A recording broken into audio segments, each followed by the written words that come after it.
Hello world! Samahan niyo po ako ipakita sa inyo ang aming munting taniman.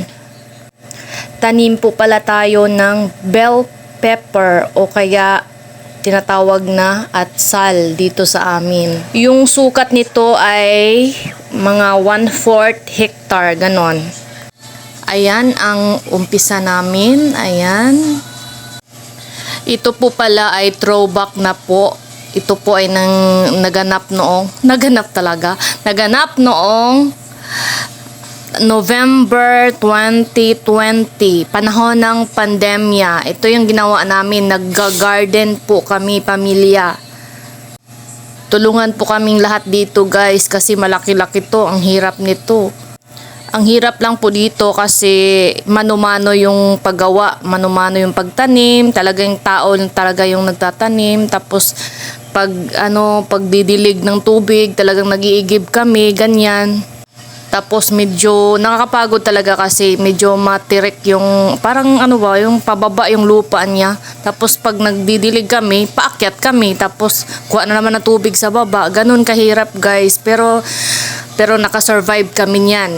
Lahat talagang kumikilos, talagang nag-iigib, tapos yun, binubusan namin ng tubig yung mga tanim, dinidiligan namin yan, lalo na nung tag-araw, parang tag-araw yata yan ginawa. Oh, yun. Bihira pa yung ulan nun. Kaya success yung garden na yan kasi minsan lang yung ulan, tapos init, tapos ulan na naman. Yun ang magandang panahon na itanim. Or kaya ay magtanim, ganun. Kaya ayan, panoorin nyo hanggang dulo para malaman nyo kung anong mga ginawa namin, kung paano itanim, kung paano siya diligan, ganyan.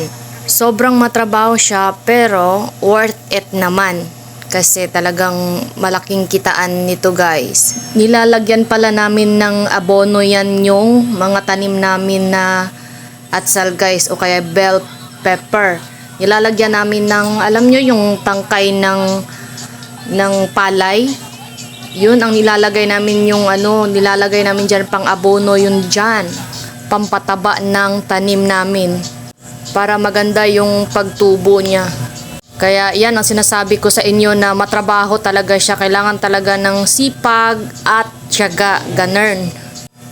Mula sa pagtanim guys, mga 2 buwan namumunga na yan guys. Tapos pagdating ng 3 buwan, yun, umpisa na ng success mode. Charot. Yun na yung panahon na mag-umpisa ka na mag-harvest.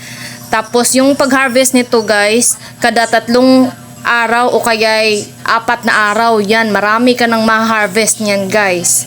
Yang sa amin, nakapag-harvest kami ng 5 sako, 4 na sako. Yung malalaking sako talaga, punong-puno yun guys. Dinideliver namin yun sa city. Masasabi kong swerte siya kasi maganda yung anihan namin that time.